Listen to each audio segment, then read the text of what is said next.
Ram Ram દાયરાને good morning, જય દ્વારકાધીશ। કેમ છો બધા? મજામાં જઈશો તો અત્યારે જો વાગી ગયા છે 9:30 જેવું થયું છે ને બસ જો મારે એક બીજી છે જવું છે અને માં કંઈક જો કાંધે ઉખેરીને બેઠા તડકો હતો ને એ કહે જય શ્રી કૃષ્ણમાં। હા જય શ્રી કૃષ્ણમાં। આજ તો જો આજ બધી નવરી નહીં થામ દીકા આજ આજી કરું આજ થોડોક તડકો હતો ને તે કહે ને આ બધા ઠામણા આમ જો ધોઈ નાખીને તો મસ્ત ચોખ્ખા થઈ જાય। ત્યાં એક રૂમમાં બધા ઠામણા કાઢીએ ને બધા ધોઈ નાખ્યા પછી રસોડાનો વારો મોહરીનો વારો। હા હાય તમ આવે એટલે કંઈક કરવું પડે નવું નવું બધું। હા કેમ કે અમે સાતમ આઠમ ઉપર લગભગ બધો દાયરો અહીંયા જ હોય। સાતમ ને આઠમ 2 દિવસ સુધી નૂમ ને દી સવારે બધા જાય પછી બધા ભેગા થઈ ને થોડીક વાર રમતા હોય ને થોડીક વાર ક્યાંક રખડવા જાય ને અહીંયા નવમો સમૃદ્ધ ધામે ચક્કર મારવા જાય ને કેમ કે તે દિવસ ત્યાં બહુ પબ્લિક હોય એવું બધું છે। અને બસ જો બાપુ એક ઝીણકી ખાતર બાચકી લઈ આવ્યો કેમ કે નીચે 2 વીઘામાં હે ને ઓલું પાણી લાગે એવું હે ને 2-2.5 વીઘામાં એમાં નાખી દઈએ ને તો કમ્પ્લીટ થઈ જાય।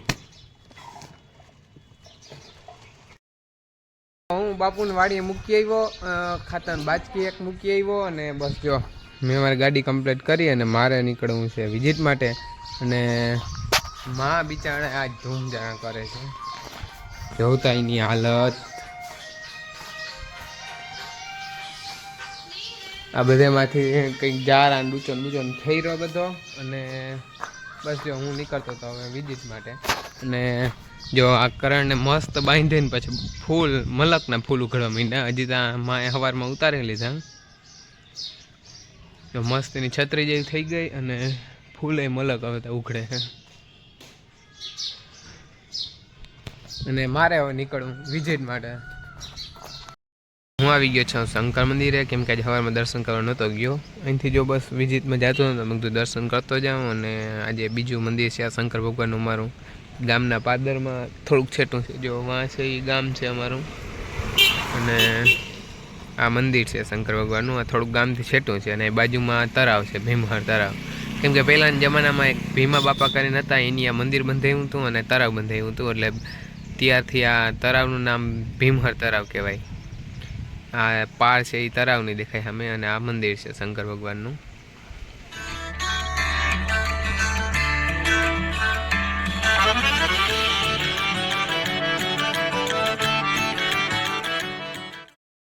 હું છે ને હેને ભર બપોર હે ને ધૂળનો મોટલો ભરવા આવ્યો હતો બોરો ભૂકા નીચે હાવ ઝીણી ધૂળ નીકળે નહીં કેમ કે ગાય નીચે નાખવા એને હવે હે ને આચર બહુ મોટા થઈ ગયા ને એટલે પછી હે ને કંઈક ડાઠા ને ખૂચી જાય પાણકાર નીચે કંઈ હોય તો આ ઝીણી ધૂળ નાખ દઈને જો લખનભાઈ આગળ લઈ ગયા અમારે એવી ધૂળ જ નથી એમ કીધું ત્યાંથી લઈ આવું છે ને અમે આવી ગયા હતા હે ને બદામના રોપ લેવા હા બદામ જો કવડી કવડી મોટી છે પછી 2 રોપ ઉપાડી જાઉં અને જો કેટલા પાણી ચાલુ કર્યા 1 2 3 4 5 આ ભાઈ છે આ માલિક આ ખેતરના આમ નજર ના પૂગે ત્યાં સુધી જ ભાઈનું ખેતર છે।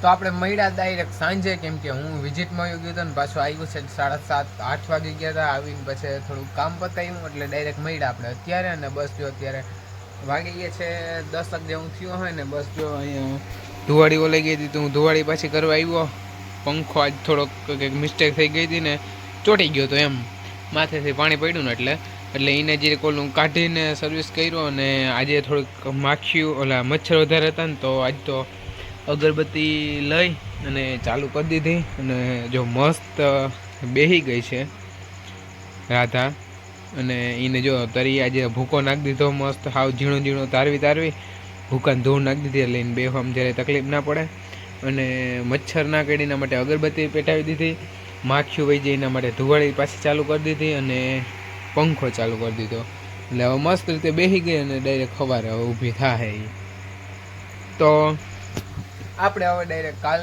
સવારના બ્લોગમાં મળ્યા। Good morning friends, Ram Ram, જય દ્વારકાધીશ। તો અત્યારે જો સવારના વાગી ગયા છે 8 જેવું થયું છે ને બસ જો મારે છે ને આ કાલુમાંથી બદામના છોડ લઈ આવ્યો હતો ને જે વાવવાના ભૂલાઈ ગયા હતા અત્યારે આડા આવ્યા ને ત્યાં યાદ આવ્યું કહો આ હતા ભૂલાઈ ગયા અને બસ જો માં હે ને ઠામણા વિસરે અને બાપુ ગયા છે વાડીએ થોડું કામ હતું તે કે કરી આવી અને બહુ પછી હાથી આંકવા જવાનું થાય. અને જો મીરા દોવાઈ ગઈ, બધાને નખાઈ ગયું, ખડ બધાને ખાઈ લીધું. અને સિવા હાટું કાલ નવો એક મોયડો લઈ આવ્યા. સિવા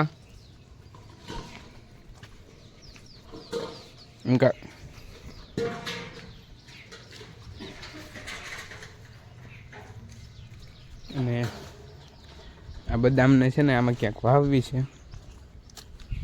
બે જો આ 2 કોટા નીકળ્યા. કાલ ત્યાં એક જ હતો, આજે બીજોય નીકળ્યો. આ છે કેરુડી. આ પોપડી પરમ દિવસે 2 વાઈ ગયો અહીંયા. મસ્ત થઈ ગઈ. આ હે ને હાવ સુકાઈ ગઈ હતી, કાઢી નાખી તો પાછો કોટો કાઢ્યો. અને આના હાટું અહીંયા આ ગમણનું આ લાકડું આડું રાખ્યું, પણ તો એ ગમણમાં ચડીને ભાઈ જાય હલબલે નહીં હવે.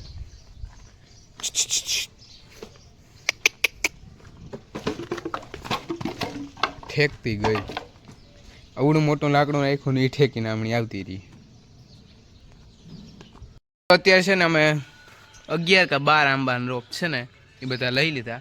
કેમ કે અમારે છે ને ગોટલીના આંબા થાય, ઓલા વેચાતા લઈને જો આ આંબાને છે ને 1.5-2 વર્ષ થયું, પણ એ બહુ વધતો નથી. આવી રીતના જો આમ બળતો જાય, જીવા પાંદડા આવે ને નીચેથી બળતા જાય. અને આ આંબો એવડો જ છે. આ ગોટલીનો વાવલ છે એટલે એને આ બહુ વધે.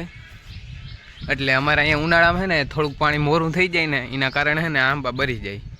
એટલે આ ગોટલી સિવાયના આંબા અમારે થાય જ નહીં. એટલે ઘણા રોપ હતા ને એમ કીધું હાલો આજે વાડીએ લેતા જઈને તો વાવી દઈ. તો મસ્ત કમ્પ્લીટ 10 આંબા વાવી દીધા છે. જો 1, આ 2, આ 3, 4, 5, 6, 7, 8, 9 અને 10. અને બધાની વચ્ચે જો અહીંથી એને મસ્ત એમનો ખાડા કરીને વાવી દીધા. અને બધાની વચ્ચે આવી એક કરણ વાવી દેવી. જો આ કરણ વરહદીમાં આવડી મોટી થઈ ગઈ. વચ્ચે એક કરણ હોય ને તો રેડિયર માર્બલ આવે ને તો બચી જાય આંબા. કેમ કે કરણ ખાય નહીં એટલે વાંધો ના આવે. એટલે હજી આ બધું ચોખ્ખું કરીને વચ્ચે એક હે ને કરણ વાવી દેવી. હું જોઈ આવું ઘેર, જો રોપ હોય ને તો આજે જ વાવી દેવા. જય શ્રી કૃષ્ણ. જો 3 વાગી ગયા અને ચા બનાવું છું. ચા પાઈ દઉં ને પછી બાપ દીકરા વાડી વયા જાય. વાડીએ નહીં જાય. મારા માય હજી જોતા ઉઠા જ છે, નીંદરમાં બોલે એવું લાગે. પૂરા 3 વાગ્યા. અઠવાડિયામાં જોગી લોકો વાળે શું કરું? તો હે ને આજ થોડોક તડકો છે ને એમ કીધું જો વેલેરા વયા જાય ને જો હાથી હાલે એમ હોય ને તો હાકી નાખી બાપ દીકરા થઈને. તો માએ અમને વેલેરો ચા પાણી પાઈ અને હવે ક્યાંક તમે વાડી ભેગી ના થાવી કે અહીંયા તમારું કાંઈ કામ જ નથી કે વાડીએ કામ કરો વાડીએ. તો અમે આવી ગયા છે વાડીએ હાથી આંકવા. અને માંડવી જો તમે દરરોજ અપડેટ હોય અને દરરોજ જો આ બેની વચ્ચેની જગ્યા ઓછી થતી જાય. હા તમે આવીએ ને આ બધી જગ્યાએ બધું લીલું થઈ જાય, પછી આ વચ્ચે દેખાય જ નહીં જગ્યા. અને બસ જો હું આવ્યો 2 વ્હીલ લઈને અને બાપુ આવે છે સનેડો લઈને. એટલે આમ હાથી છે ને જો આ કરતા છે, તમને દેખાતું હોય છે. ખેડૂતના દીકરા છે ને ખબર પડતી છે કે આમાં હાથી આકલ છે. અને થોડાકમાં આંક્યું હતું કાલ, બાકી તો બધું બાકી હતું આંકવાનું. એટલે હવે અત્યારે બાપ દીકરો 3:30 થયા છીએ અને 6 વાગ્યા સુધીમાં ત્યાં અડધું પૂરું કરી અને 6 વાગે પાછું ગો થઈ જવાનું છે ઘેર.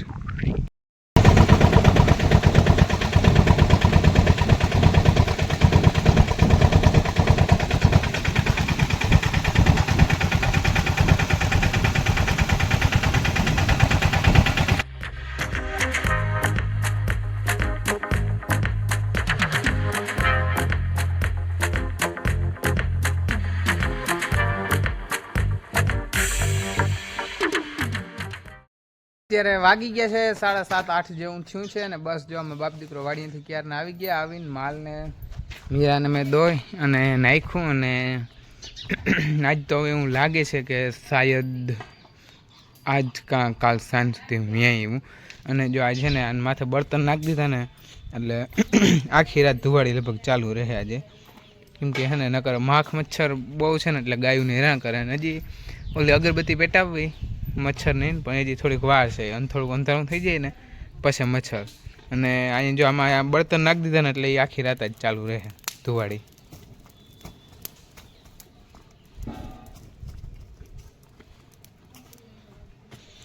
અને હવે આપણે આજનો વ્લોગ અહીંયા પૂરો કરીએ અને કાલ સવારના વ્લોગમાં મળ્યા.